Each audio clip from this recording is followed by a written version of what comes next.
Sorry ভাই, আমি তোর জন্মদিনে আসতে পারবো না। হাই রে কপাল, এই ছেলেটা এত গরিব যাকে কিনা ডাস্টবিন থেকে খাবার কুড়াতে হচ্ছে। এই যে ছেলে, এই নাও তোমার কাগজটা পড়ে গিয়েছিল, আর এইটা ধরো আমার খাবারের প্যাকেটটাকে তুমি খেয়ে নিও। কিন্তু আমি তো ডাস্টবিনে আমার কারের চাবি খুঁজছিলাম। হ্যালো, গুড মর্নিং ম্যাম, আপনি কি আমাকে একটি কাজ দিতে পারেন? আরে আরে, এটা তো সেই ছেলেটা।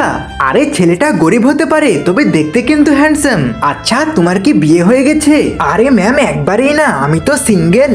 কেন ম্যাম? আচ্ছা তাহলে চলো আমরা বিয়ে করে নি।